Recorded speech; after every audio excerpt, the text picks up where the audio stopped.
क्रिया के बारे में बताने जा रही हूँ। 5 मिनट में क्रिया को अच्छे से समझिए। क्रिया नाम से ही आपको पता चल रहा है, काम के करने या होने का पता चलता है, उसे क्रिया कहते हैं। और क्रिया के बगैर कोई भी वाक्य पूरा नहीं हो सकता। अब देखिए, जैसे कि राधा काम कर रही है, अगर खाली राधा लिख के छोड़ देंगे तो हमें नहीं पता ना, तो इसलिए राधा काम कर रही है यानी क्रिया का होना वाक्य को पूर्ण करने के लिए आवश्यक है।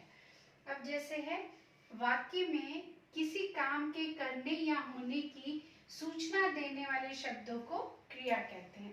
ये तो इसकी परिभाषा हो गई आसानी से, यानी हमें काम के करने या होने का पता चले। क्रिया के बिना वाक्य अधूरा सा लगता है।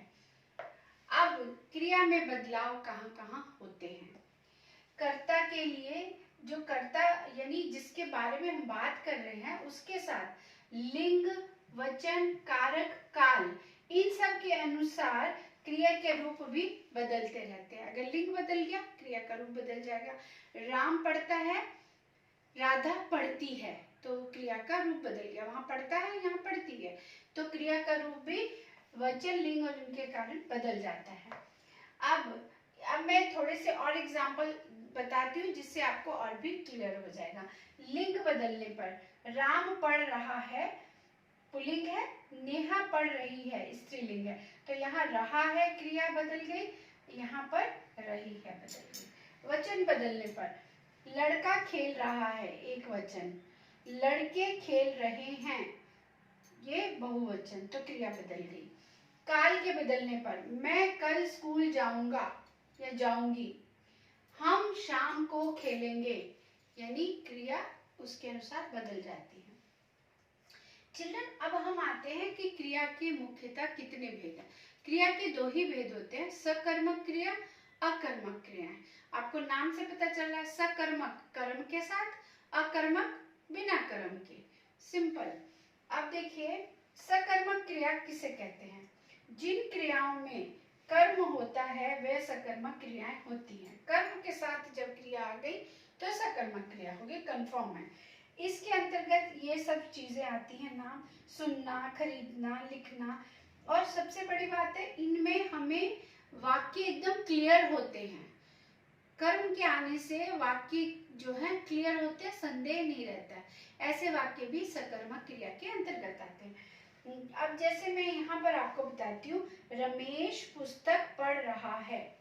अब देखिए, इसमें रमेश तो करता है, उसके बाद पुस्तक कर्म हो गई, पुस्तक क्या होगी? कर्म हो गई। पढ़ रहा है यानी ये उसकी क्रिया होगी, यानी कंफर्म है कि रमेश पुस्तक पढ़ रहा है, ये कंफर्म है। अब ये है कि अगर हम इसमें दूसरा सेंटेंस देखते हैं, क्या है? सरला सेब खरीद रही है।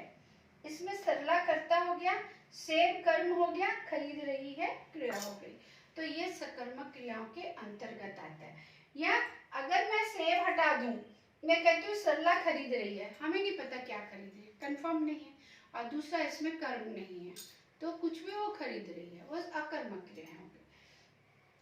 अब हम आते हैं अकर्मक क्रियाएं किसे कहते हैं। अकर्मक क्रियाएं जिन वाक्यों में कर्म की आवश्यकता ही नहीं पड़ती, वो अकर्मक क्रियाएं होती हैं, और ये हमें कभी कभी क्लियर भी नहीं आती हैं समझ में। अब जैसे कि इसमें कौन कौन से शब्द ज्यादातर प्रयुक्त होते हैं? आना, जाना, उठना, बैठना, जागना, और इसके साथ कर्म की आवश्यकताएं नहीं पड़ती। उदाहरण के लिए मैं कहती हूँ, नेहा हंस रही है, इसमें कर्म की जरूरत ही नहीं है, नेहा हंस रही है ना, और उस किस बात पे हंस रही है ये नहीं हमें पता है, वह हंस रही है वो। उसके बाद है पक्षी उड़ रहे हैं, पक्षी उड़ रहे हैं, इसमें भी कर्म की जरूरत नहीं, पक्षी उड़ रहे हैं। लेकिन अगर मैं कहती हूँ पक्षी आसमान में उड़ रहे हैं, तो कर्म आ गया, सकर्मक हो जाएगा। पक्षी उड़ रहे हैं, पक्षी कहीं भी उड़ के जा सकते हैं, पेड़ के ऊपर जा सकते हैं, किधर भी जा सकते, तो वो हो गया अकर्मक क्रिया। अगर हम कहते हैं पक्षी आसमान में उड़ रहे, तो सकर्मक क्रिया हो जाएगी।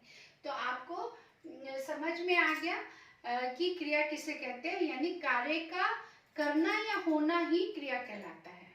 और क्रिया के मुख्यतः दो भेद होते हैं, जैसे अकर्मक क्रिया, सकर्मक क्रिया। कर्म के साथ सकर्मक हो गई, कर्म के बिना अकर्मक हो गई। और सबसे बड़ी ध्यान देने योग्य बात यह है कि क्रिया के जब हम वाक्य बनाते हैं तो हमें उनके वचन, लिंग और काल, इन सब कारक चिन्ह, इन सब चीज़ों का ध्यान रखना पड़ता है क्रिया के सेंटेंस बनाते समय। तो मुझे उम्मीद है ये क्रिया वाला जो कॉन्सेप्ट है आपको अच्छे से समझ में आ गया होगा और आप एग्जाम में गलती नहीं करेंगे। धन्यवाद।